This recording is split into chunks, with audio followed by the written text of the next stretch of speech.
What's up, good people? It's your boy Leroy McKenzie Jr. coming to you, the Impact Builder. It's the Author Showcase brought to you by the National Black Unity News and JNF Enterprises, where we bring you national authors to showcase them, their mission, the message, the movement, and the motivation for what it is that they do in their words, in their books, and magazines and all other aspects of writing. So we want to thank you for tuning in today. We have just a great showcase for you this evening. Have a guest that you can see. We'll be introducing him in just a couple of seconds, but we just want to thank y'all for tuning in. We want to let you all know that you can go to the nationalblackunitynews.com to subscribe to the newspaper and get your current issue, which is now out.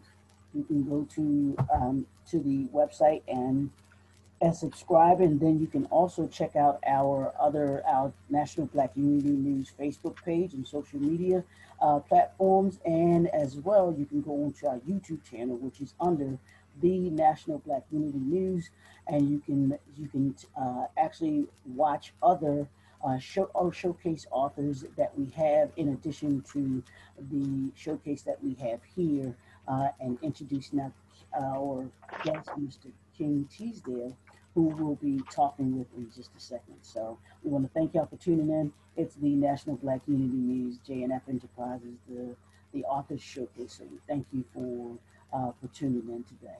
And I want to say hello and good evening to our guest, Mr. King Teasdale. How are you, sir? Doing well. Blessed and grateful to be here. Oftentimes I tell people I am blessed and highly flavored. I like that. I like that. Got the flavor. I always tell, and I always think about that too. I said it's the one thing that folks may want, but they can't get. You can't duplicate that melanin. So, Yes, absolutely, so absolutely. true. So I want to thank you for joining us on the showcase this evening, coming in to give us some of your wisdom, your knowledge, your information, and all of those things that have to do with your message that you are not only spreading with the books, but also just in your words and everything like that. Because I tell people with this author showcase, it's given me the ability and the opportunity to be able to talk to authors, national authors from all over the place, but each of you has a story that is just phenomenal. Each of you have a message that is different, but at the same time, all impactful in what you all say and what you all deliver to people. And this, with this platform, it's giving, I think, the viewers an inside backstage, if you will, to the authors, and it's more than just about the book. It's more than just about the newspaper. It is about the message that you all carry and the backstory. So they get to know a little bit more about you all when they go to purchase the books that they have from you, because they'll know a little more about the story within the story of the book and everything like that. And I think that always bodes well for people, because they get to know a little bit more about us and the things that we do, why we do it, how we share it, and all of those things. So I appreciate you coming onto the platform and sharing your message with us this evening. Thank you. It's my honor.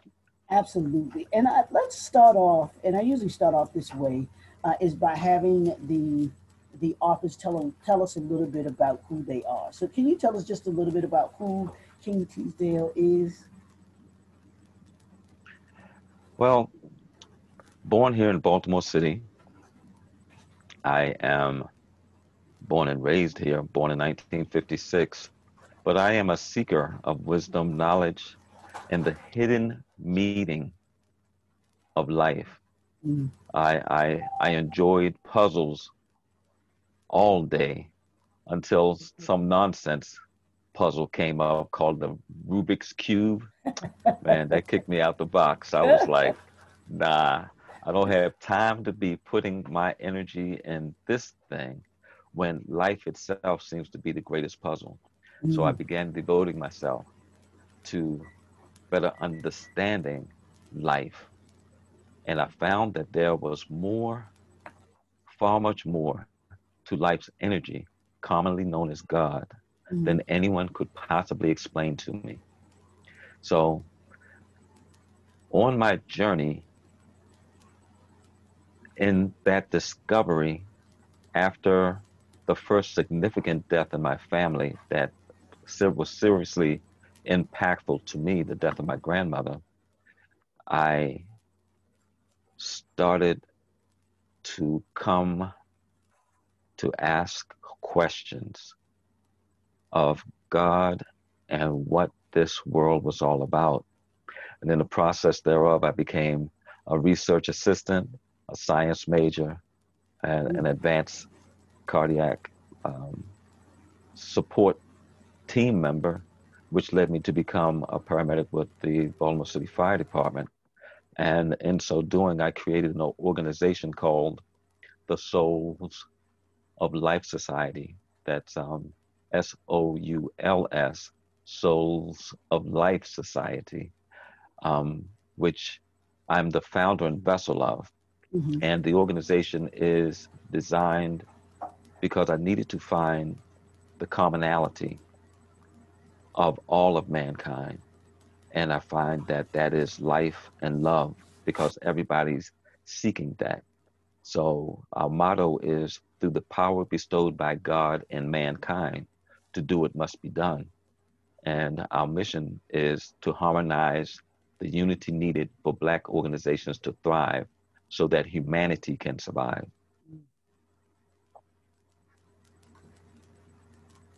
Wow, that's actually powerful. Very, very, very powerful. Um, what got you started writing? What made you?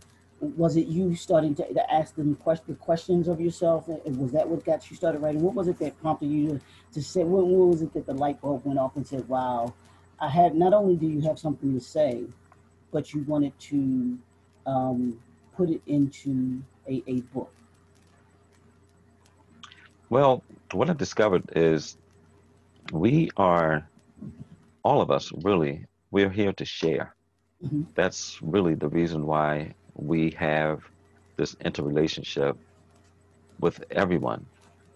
And I started asking, as I was speaking previously, I started asking God questions because I needed answers that I was not getting from those who I thought may have known something.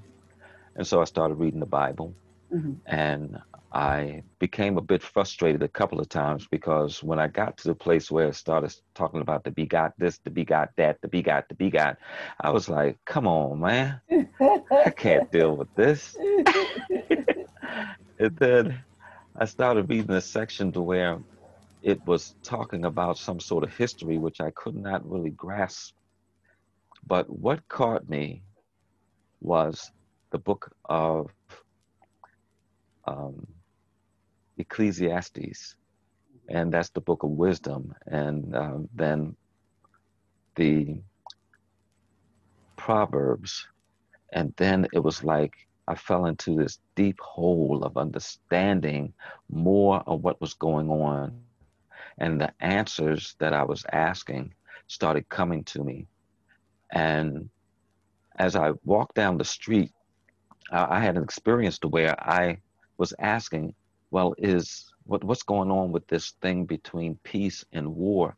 Is which one is more powerful with what's going on with this? And walking down the street, it was a windy day. The wind was blowing, and a paper landed on my leg as I was walking forward. That kind of, you know how the wind blows and it hits you hard. Mm-hmm. So that piece of paper was against my leg. I reached down to pick the piece of paper up, and I looked on the paper, and it was an article talking about peace and war. Mm-hmm. And I was like, wow. So I continued going forward in life's journey. And as I started asking questions of God, I started getting answers that I could actually feel coming through me. Mm-hmm. And in that feeling the answers coming through me, I started writing these things down. So I got to a place to where I was hit with words that could come to me. And I look at a word and I can take the word and expand upon the word. And it was though the words that came to me was coming through me to describe what this word was. And I was astonished. So writing started on its own for me because one, I didn't like reading when I was in school. Mm, And two, I didn't like writing when I was in school. And three, I didn't like arithmetic when I was in school. And so I stayed in school and I didn't like these things. But mm, oddly enough, they came after me and it in turn caused me to become a writer. And I started writing on all sorts of things to better come to an understanding of life. And when I discovered that poetry would come through me, it was like a gift. I then discovered that I wanted to help the world through the Souls of Life Society, that I needed to write the thoughts that was coming to me from that. And then I came into a situation to where in my first marriage, um, the walls started tumbling down. And the pain and the frustration of that was of such a degree to where I had to write out my emotions instead of acting out those emotions because some of those emotions was too violent to be expressed physically. But I was able to find a calm from allowing writing to be an outlet. So years later, after the divorce, I came to get rid of everything that I had. And I was at my parents' home and they had a room available for me. And I went down in the basement to go through some of my stuff and not knowing what I was going to find. And I came across some of my writing mm. and I started reading it. And I got caught up in the basement for over 2 hours reading the stuff that I wrote because I was saying, who wrote this stuff? Mm. And it dawned on me that this stuff shouldn't be in the basement. I need to get this out to the world. Wow. And that's how I ended up becoming what what King Arthur.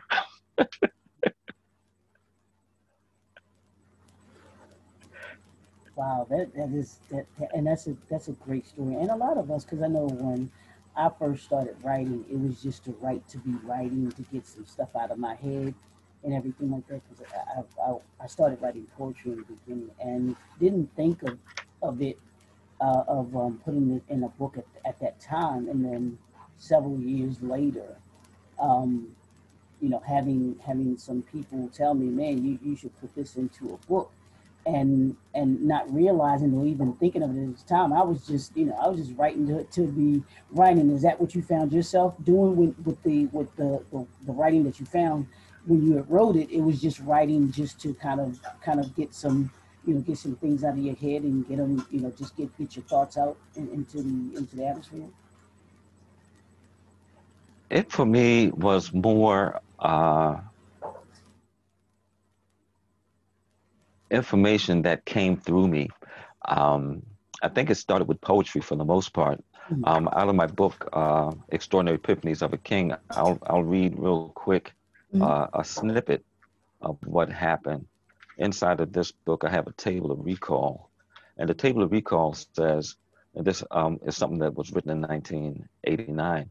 It says, a friend of mine came to me and she said, um, if you can write words that come to you, what if I told you the word shadows?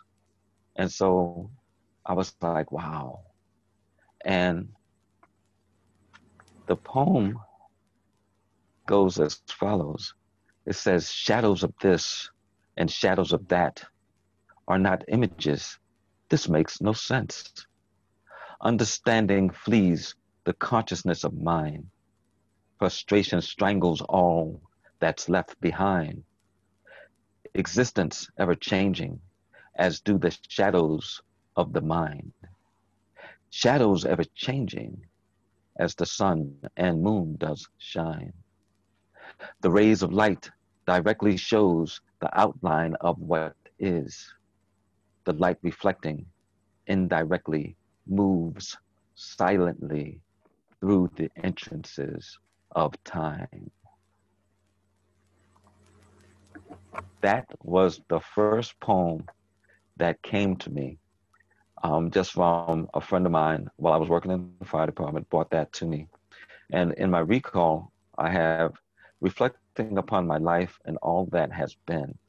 What is becoming of me? Time does not stop, and all that has been are only shadows of what used to be. I used to be a bachelor just 3 years ago. Now I am married with a new baby. All my friends of before are gone, and all my relationships with everything are different. I pray I have not chosen the counterfeit over that which is real. And so that's what happens with this particular book, the Extraordinary Epiphanies of a King. And that's just a snippet of what my experience was, just as material just seemed to just download itself in me. And next thing I knew, pen in hand, I started writing on the walls. I started writing on a piece of paper. I started writing. It was like out of the back of an envelope. Or if I could find some ink and some writing surface, Mm-hmm. I was off to the races. Wow. Wow, wow.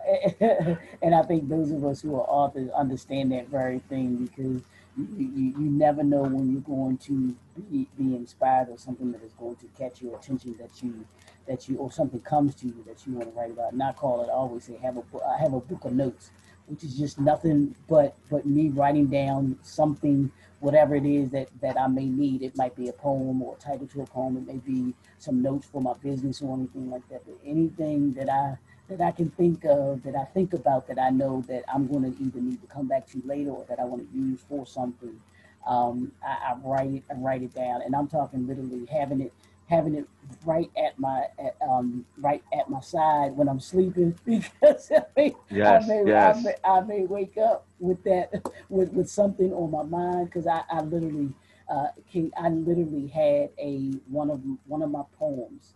I had a dream about it was a dream about a woman singing on at my church's stage. She was on the stage on the pulpit singing this song, but it was a poem.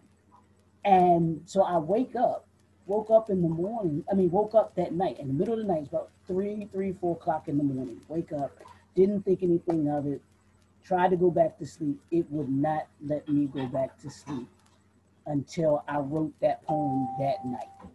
It literally, Wow. I was like, I've got to get up and write this because this is not going to let me go.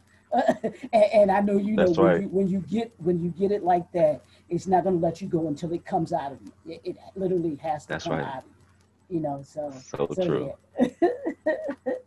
Now I appreciate that. Now my next question for you is your the book that the latest book that you have out, the Power of Choice. Is that your well, I should say latest. Is that your first book, or is that one of several books that you've written or been a part of?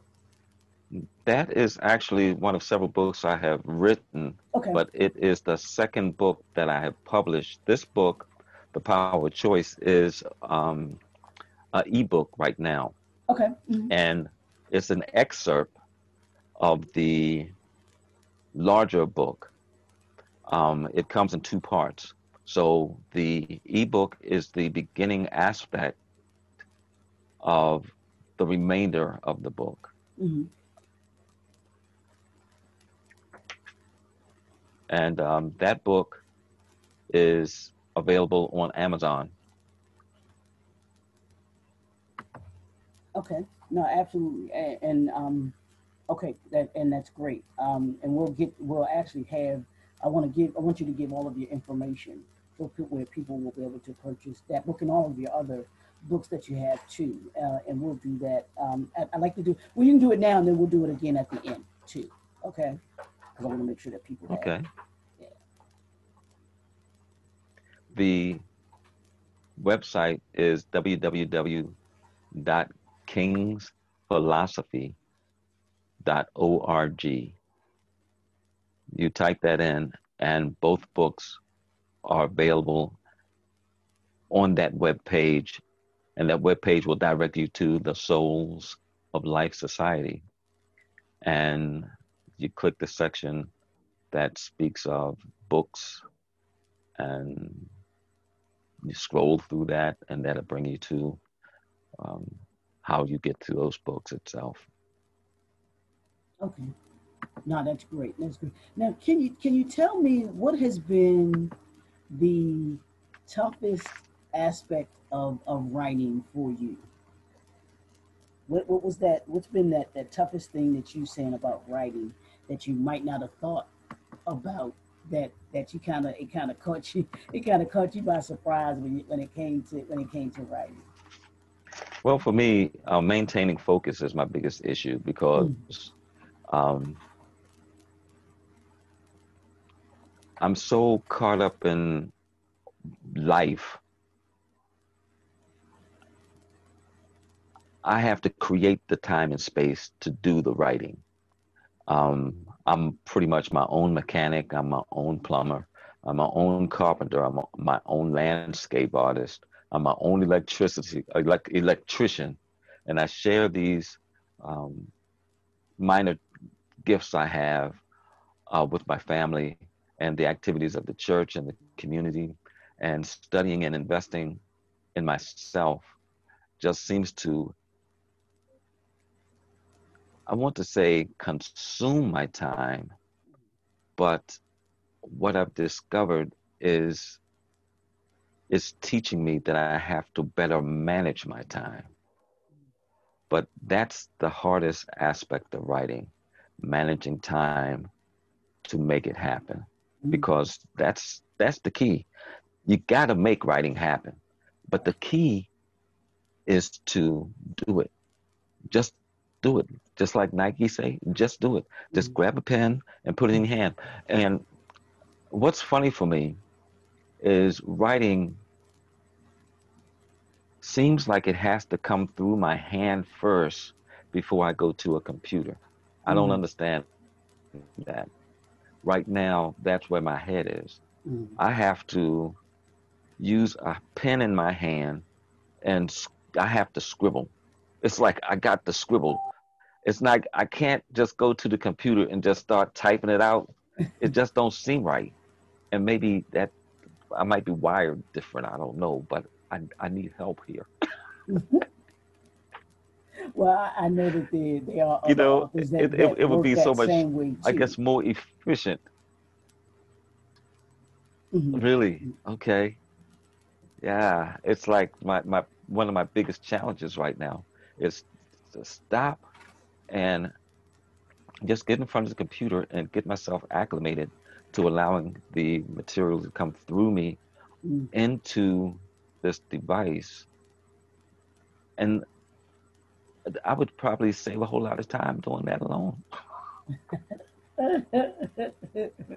But I think that, but I also think too that as authors, we find our own rhythm, if that makes any sense to you. We found our own rhythm, and what kind of works for us to be able to get that, what I call going from bringing a vision to reality, and that is having the thought Okay. to the actual, okay, I have this thought, how do I conceptualize it, and then how do I bring it to reality, how do I bring that vision that I had to reality? That's a process, and each of us has our own way of processing that. And like you said, some are, I'm quite sure that go from the thought to writing it, to actually then putting it into, into a device, or putting it into a computer or laptop or whatever, and then manufacturing it into the book format and everything like that. And there are some of us that say, hey, you know what, I have the thought.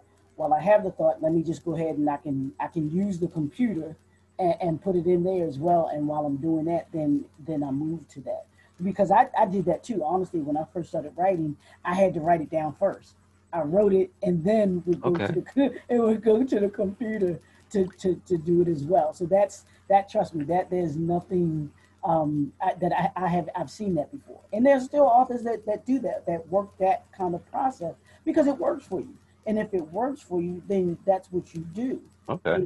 and everything like that. Now, like you said, now I think the important thing is, like you said, is time. Now, if you are working with time, you have to understand, hey, it's going to take me a little longer, so I have to start earlier to do what I do, so that I make sure that I'm on time with the projects that I do and everything like that. So, but that's for those authors or aspiring authors that may be listening. You find your rhythm.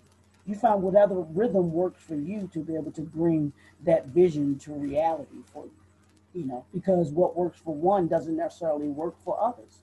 You know what I mean? So I think when we find out when we each of us find our rhythm and what works for us, I think that makes us the most productive. That makes us the most energetic. If that gives us the most energy to be able to complete what it is that we're trying to complete and everything like that. And that way you're not feeling as if you are being pressured. You're not forced to try and come up with something, or I gotta write this and I gotta write it this way. Then it's not going to happen, or it doesn't happen and everything. So, you know, I think that Right. that's Because I've never had the problem of writing because, I mean, truth be told, if I go through my house right now, I would say that everything that I have written over the years, which is interesting because God will put in you your purpose, and it's trying to get out.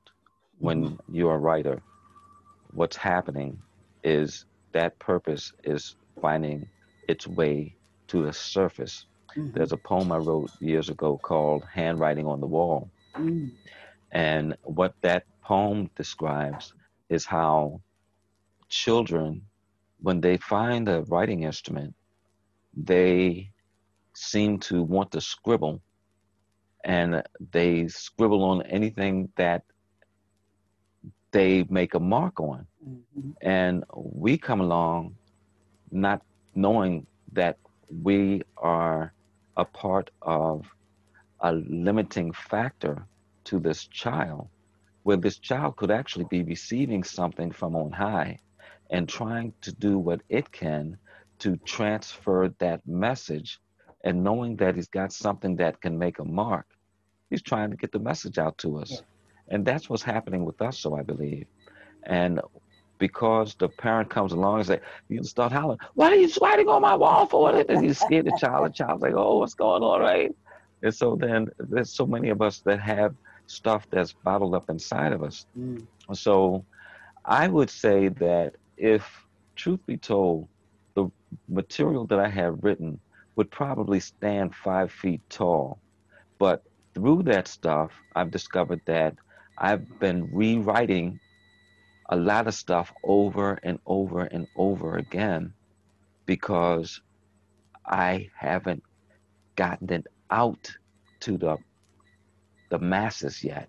mm-hmm, And Spirit is guiding me to make that happen. mm, mm, mm. And honestly, that's the way that it works to me, because, like you said, it's God not working, not pouring something just into us, but it's Him pouring something that's supposed to flow through us. It comes into us, but it is supposed to flow out of us, because it's not meant. I always tell people, and what I've come to realize, it's not for us. None of this, the writing, it has nothing to do with us. It's for those who it's meant to receive it once we put it out there. You know. So what's I been agree. yeah, what's been the greatest thing about writing and being an author that you found? Well, the ability to share my love of life and wisdom with people from every sector of life. Mm, I am one who believes that we all come from one source, mhm, and mhm, from energy we are, and to energy we shall return when we depart from this which returns to dust. Mhm. I use that as my mantra, if you will, when I began a libation process. The opportunity to share, I think, is a gift in and of itself to communicate. And I think that's one of the greatest things about writing. I think that the opportunity to come on shows such as the National Black Network, the National Black Unity News, is a great thing. There's a show called The Love Journey that's in Chicago. Mhm. I was blessed to become uh, a speaker on their program. A guy by the name of Jerry Royce Mhm. has the Positive Power Radio, Yes. and I've been on his show, and I've actually created my own podcast on the Divine Inspiration Network Okay. called King's Philosophy is Love. And those things are the great things about writing. It allows you to put these thoughts down on paper so that they don't get lost, Right. and you can get to share these materials with people as God directs it to happen, because you never can force anything down anybody's throat. Mhm. So I got to do my part. And when it comes to marketing and things of that nature, I keep my prayers in and do the work of investing in myself so that I can get that stuff out to people. Because what they say, uh, a lamp um, on a hill shines its light, but a lamp that's hidden from everybody, how can you see the light? Mhm. Absolutely, absolutely. Now, the title of your latest book is the power of choice, path of divine royalty to conquer darkness. What's the message that you want the reader to come away with from your book when they read that when they read the book? What do you want them to come away with? What do you want the reader to come away Well, the one most important thing I want in the world is for more people to love each other more. with? When I assessed my greatest desire, that is it. I want more people to love each other more. We either choose to love or we don't. It's that powerful. Of life, the two most important things to nearly everyone is life and love, because one without the other makes life miserable. Mm. We are here on this planet for one thing, and that is to choose to live in love or to live in fear. And that's what this book is about, recognizing that we all have, uh, it's either going to be this or it's going to be that. There's no in between. Mm. You're either going to be servant to the creator or you're going to be servant to the destroyer. And you will serve one or the other, whether you think you are or not. It's going to happen. You will be deceived to serve the destroyer if you are not serving the creator. It's by default, if no other reason. But you have been given the choice to serve. You have been given the choice to serve through love. If you are not loving, then you are not serving. And if you are not serving, then you are not loving. Wow, I like that. I like that. And there's no lukewarm. There's absolutely no lukewarm. But I like that. And my one of my cousins, she has this saying: treat each other better. You have to treat each other better, and that's in, Definitely. like you said, in that loving, because when you do love, when we do love one another, we treat each other better. We treat each other, if Yes. at minimum, we treat each other as human beings. You know what I mean? Yes. And people don't recognize that, uh, th- th- I'm going to jump. I'm going to jump in this thing real quick, right? Mm-hmm. Mm-hmm. I have a story that I'm working to compose, and it came through reading the Bible. Now, a lot of people don't know this, but the Bible is a living document. It is not just a book.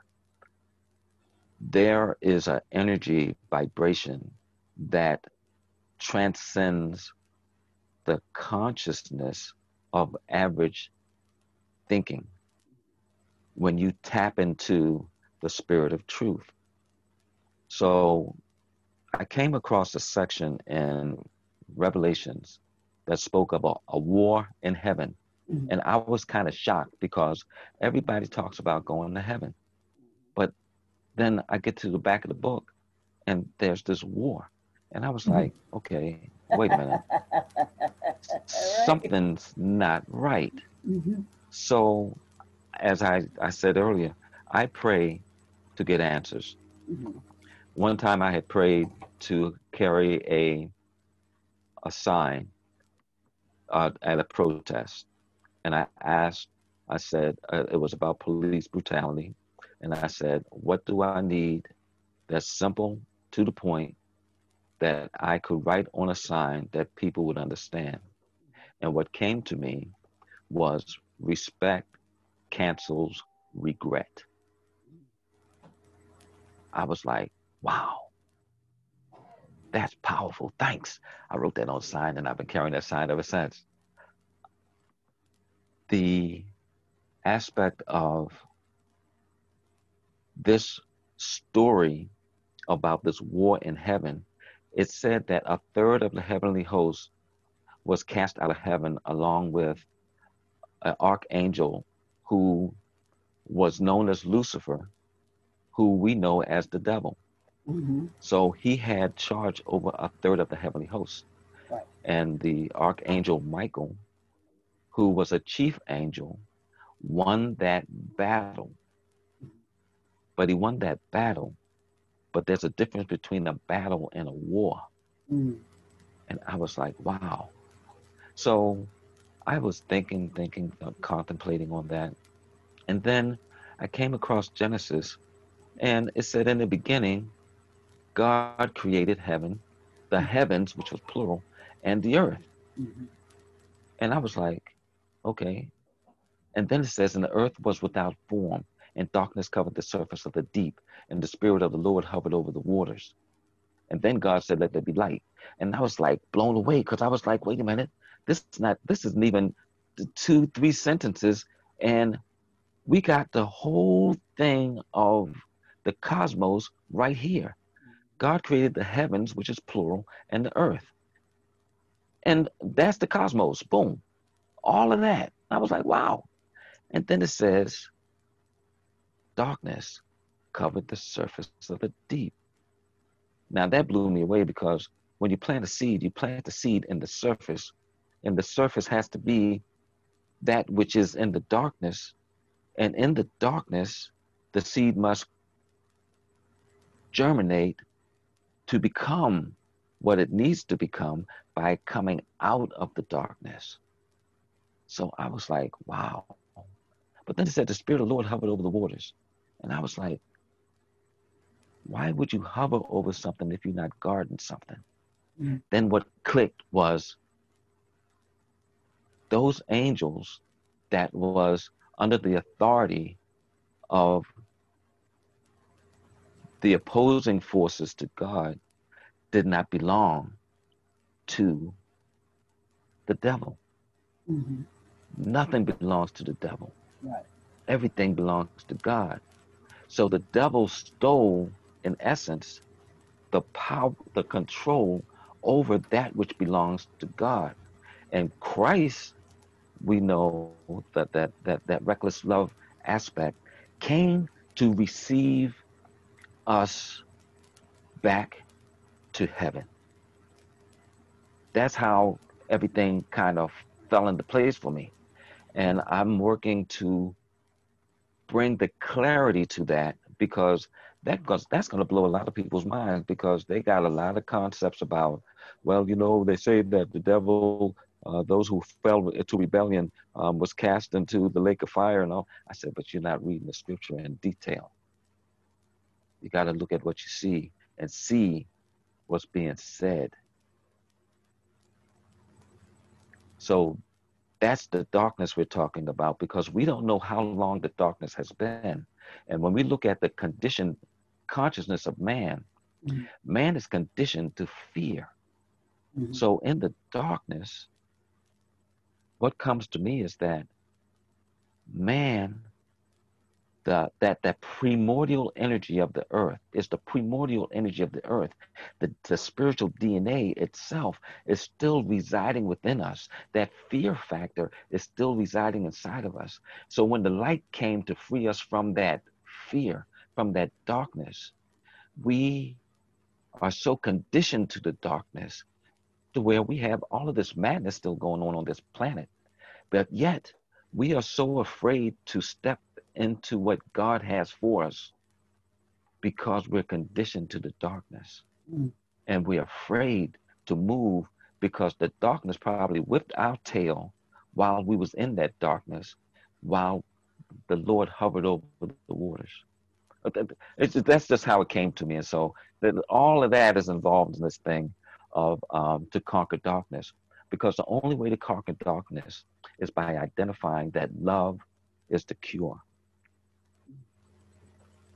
Now, is that part of how you came up with the title? How did you come up with that title, Yes, the full title, The Power of Truth? yes, that's it. Because you see, we have to choose either love or fear.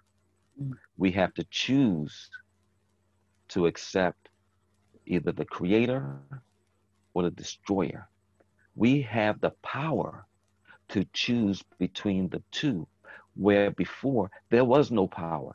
You see, that casting out from of heaven, when we look at all of creation, the earth, the sun, the stars, the moon, they all are set on a trajectory Mm-hmm. and they have to follow the divine order that is there. The only thing that has the power of choice in this all of creation is man.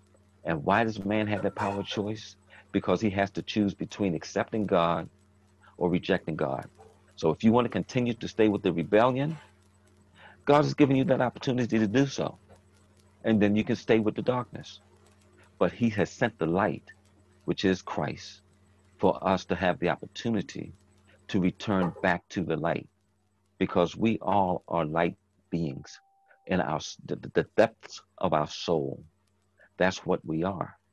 And God has come back to redeem us if we choose it, but you have to choose it because there's no other way. And that's the power of choice. You have been given the authority through the Christ consciousness to do it. If you don't accept it, that's your choice. Mm-hmm. But when you do accept it, the path is going to be made clear for you to receive your royalty because we all are priests of a royal divine nature that God has already established before the beginning of time. Absolutely, absolutely, and I hope people can grasp what you just said because a lot of people don't go that in depth into understanding that and everything like that. So I think that that's powerful and a powerful message that people will gain from that they'll gain from the book. Now, can you talk about? Can you give us three keys? One to writing such an impactful book, but then also let's talk about people and understand, like I just mentioned, understanding that power of choice and what that is for somebody who may not quite understand it. Can you talk about those three keys and then the impact of the power of choice? Well, to me, one of the first keys is to trust God. Mm-hmm. The way to trust God is to first recognize that Everything in creation was created for a purpose, and that purpose is inside of you. You don't have to go find it, you have to discover it. Mm. But everybody's looking in the wrong place. It is inside of you. So you have to understand that we can not lean on our own understanding without acknowledging God's guidance. That's one of the most primary essential things, because my father says and has always said to me over and over again, first things first, first things first. And when he says that, I find in the scripture it says, seek ye first the kingdom of heaven and its righteousness. And that means, and its right thinking, and all else will be added unto you. So I asked God a question about what's going on in the world, because it seems like money seems to rule everything. Every time I Mm-hmm. turn around, people are talking about money, this, money, that, Right. and it got so bad the way they wrote a song, "Cash rules everything around me." Mm-hmm. Cream get the money, dollar Right. dollar bills, y'all. And I'm like, come on now, Yep. God rules straight out. That's it, nothing else.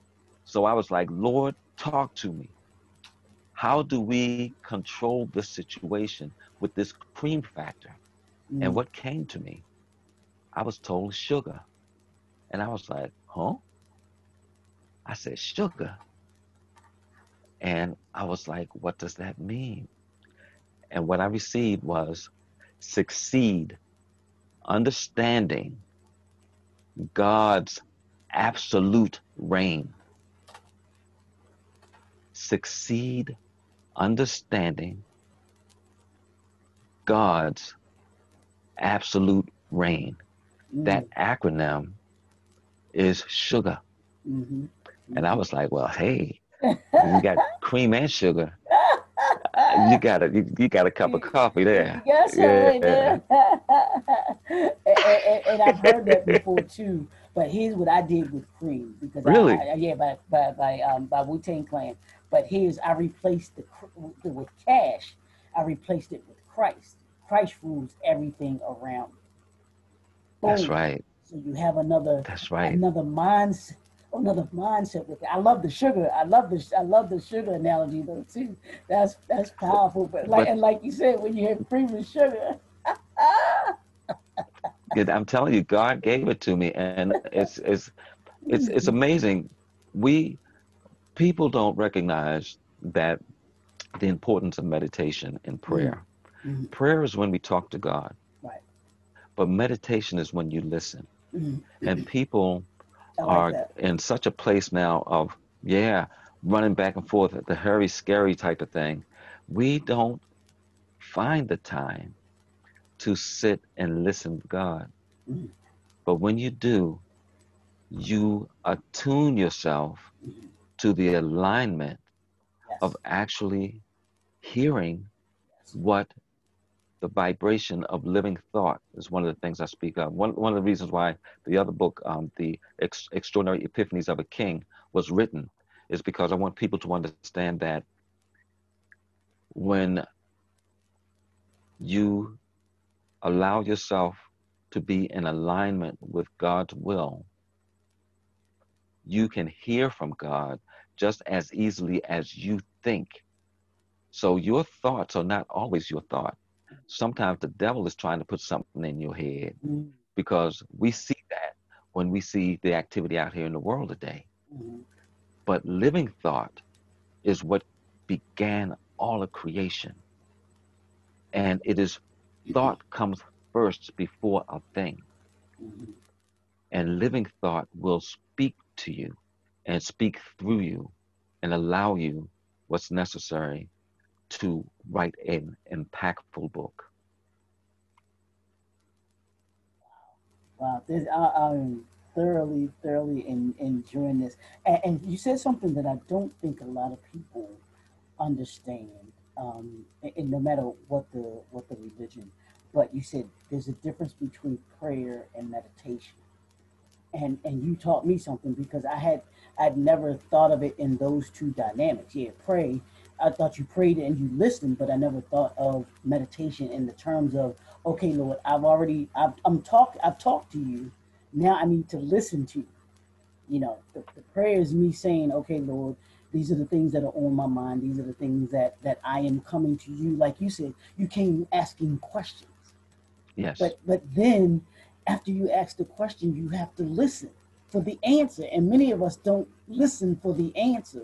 We're just going, okay, Lord, I done told you everything that I need to tell you, but I'm not listening to hear what you have to say back to me.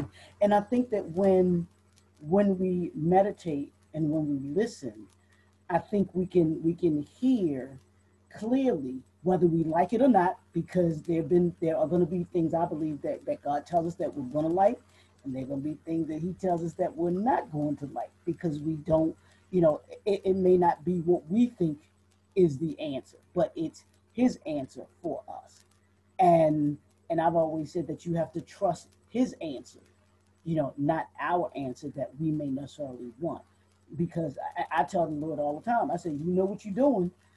This is on you. I'm asking you, and I'm asking you to guide me. So I have to trust what it is that you say. If you say no, then it's no. And I have to understand that yeah, I might have wanted it. I might be disappointed, just like we did when our parents told us no, we couldn't have something or we couldn't do something. We got disappointed. I think it's the same way with God. We get disappointed, but I would hope that we understand at the end of the day that what He has for us, and His will for us is nothing but what's best for what He knows is best for us. You know, and Yeah. everything like See, that. I'm a spiritual life coach also, which I Okay. didn't mention earlier. Mm, And the key behind that understanding is in meditation, we go back to recognizing that the puma is breath. And in the beginning, God breathed life mm-hmm. into man, Yep. and man became a living soul. Mm-hmm. Now, it is the breath that you have to recognize because everything is vibration and frequency. So once you put your petition out there, you have to recognize that God has already given you authority over darkness because all God wants is your greatest and your highest good. Mm-hmm. Now, in your breathing, you have to focus on breath. And what I do is I focus on the breath of life because it's not just breath, it's the breath of life. And I bring it into me Mm-hmm. because that's what God desires of it. And in it is God's message. And I allow that to come inside of me to live and and and plant itself and vibrate to allow me to have the feeling of recognizing the guidance that is given me. And that guidance, you're going to feel there's an emotional guidance um, system that's from the highest point of love, passion, joy to fear, anxiety, insecurity, blame, frustration. And when you're meditating and you're looking for your answers and you're looking for the guidance, you have to measure what your feeling vibration is and find that space that is the best place, then you can activate. Mm-hmm. Wow, I like that. I like that. Now, what advice would you give for an aspiring author, that someone who wants to write and feel they have a message to say? What would be your advice to I would say start writing, grab a pen them? and use the ink in it. Because if you're not using the ink in it, then that pen's going to waste. Mm. And that's going to be your fault. So I'm crazy enough to, if I see a pen on the floor, on the ground or something, I pick it up because I'd be like, "Ooh, look, there's a pen." Because inside of that pen, there's ink, and I can make an impression, make that impression right there, at the time in which you have been given the pen, and thought is alive. All you have to do is relax and let thought come to you. Mm. That's it. Relax. People don't relax when like those people who feel Yeah. pressure to write. Mm-hmm. They Mm-hmm. they they're all tensed up and carries on. How you going to write anything if you all tensed up? Right.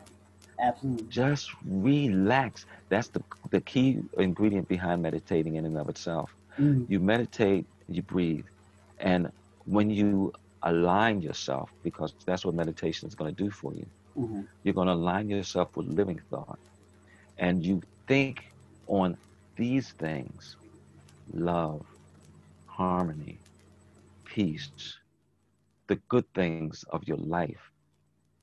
And those things, as you think on these things, the things that come knocking on your door that's trying to distract you from it, if they stay knocking on your door, write it down, Mm-hmm. because there's a reason why it's knocking at your door. Uh-huh.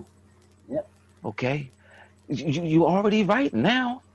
You writing because boom, there it is. So meditate, relax. Something's gonna come. Ain't no doubt about it. Because you are wired for that. You are wired for it. Make it happen. I laugh because years ago I was in a movie, Die Hard with a Vengeance. Okay. Mm-hmm. Um, Samuel Jackson and Bruce Willis was here in Baltimore, Oh wow. and Okay. yeah, and it was crazy because one of the things that got me starting to write was looking at Bruce Willis and it was Sybil Shepherd. They was in a television series called Moonlighting, Yeah, I remember. I and remember. yeah, right. And Bruce Willis always had a way of thinking things through things, right? Mm-hmm. And Sybil Shepherd had her way of thinking through things, and the combination of the two of them, Right. they was always solving crimes, always solving issues, always solving problems. And I looked at the show, and it was like it's a matter of perception. Mm-hmm. One person perceiving things one way, another person perceiving things another way. But when we come together with our perceptions of things, recognizing that all things fit together and in its place, because that's the divine nature of God, that's exactly what's going to happen. If you allow it to flow, it's going to go. When you put resistance to it, you're going to feel resistance through it. And you may not even get to the other side. So quit resisting. Absolutely, and that is so true. Absolutely, absolutely. Now, what's next for you? What are you working on? What are you working on now, or what do you have going on outside of the book? Well, my plan is to become a international speaker. Okay. That story of um, the the the war in heaven Mhm. in conjunction with the beginning of the earth. Mhm. I remember Oliver North. Every experience we have is for our future. Doesn't matter what it is. If a hammer fall on your toe, your future is going to be the pain of the hammer that fell on your toe. Yeah, that's for real. Okay, so you're going to have to experience that, and you're going to have to live through that. What happened before the hammer fell on your toe? It doesn't matter. Like in the Lion King, the Rafiki, the baboon came along, hit the Simba in the head, and he said, "What was that for?" He says, "It doesn't matter. It's in the past." So every experience is for our future. Mm. So everything that has happened in my life, I know it is to be shared. We're on a planet of 7.8 billion people. We all have different experiences and expressions. There's a statement that was written years ago by a man by the name of Judge Thomas Troward. And he said, divine operation is always for expansion and fuller expression. This means the production of something that has not gone before, Mm-hmm. something entirely new, not included in our past experience, but proceeding out of it by an orderly sequence of growth. We are all here as a continuation of creation. You must accept that and move in that vibration. If you're not moving in that vibration, then you have chosen the darkness and not the light and not the love of God. So in the scripture, it tells us, behold, I make all things new. And it's not only in Genesis, I mean, it's not only in Revelations, it's in Isaiah as well, and a couple other places in the scripture. But we are so caught up in tradition when we look at how we are a conditioned creature. We can't break the pre programming. We can't break the programming. We can't break the conditioned mindset. And I need to get out into the world to let people know that they got to let go and let God. Because it's not really about religion, it's about spirituality. Mm-hmm. Because it's in the word, spirit, you all. We all are spirit. Mm-hmm. And everything begins with a thought. And from and through that thought, we can know the way. And in knowing the way, we can act the way. And when we act the way, we can be the way. And when we be the way, then we can cultivate and grow others to do the exact same thing. And we all move forward in the beauty and harmony of life and love. So mine is to become a world renowned speaker and just let the world know the truth, because the spirit of truth is known as the Holy Spirit or the Holy Ghost. And people have scared people about the Holy Ghost and the Holy Spirit and all of Mm-hmm. that, when it's all about the spirit of truth, because it is the truth that will set you free. And the only book I've come across that speaks of the truth and the spirit of truth is the Bible. But people don't understand the Bible because they have made the Bible a religious document, when in actuality, it's a covenant with man to understand what God is communicating to us. As we listen to the spirit of truth, we will better come to understand that God is operating through us. Absolutely, absolutely. I love Yeah. that. Now, how can people contact you? One, to purchase the book, but then also, like you said, to be a speaker. If someone wants to have you come and speak, whether it's virtually or once we're able to in person and everything like that, how can they connect with you? Well, my website is kingsphilosophy.org, and that's where you will find my material, the book. The website will also guide you to the organization, the Souls of Life Society. And my first and last name is King, King. The last name is spelled T as in Thomas, EAS, or you can just look at, you can split it up in two parts, four letters on both ends. If you got green tea, orange tea, red tea, whatever tea, when you put them all together, you got teas. So TEAS, okay? I And like my that. last name, yeah, and the other portion of my last name is Dell, like the farmer in the Dell. I had looked years ago to describe what my name actually means, and I had to separate it to find out that it is one who seeks the hidden flow of the waters in the valley. So that's what Teasdell means. So my first and last name at gmail.com, you can send me an email, and put in the uh, subject section, I need you. I need you now. And so my first and last name at gmail.com, and my phone number, you can leave a message, is 410-419-1226.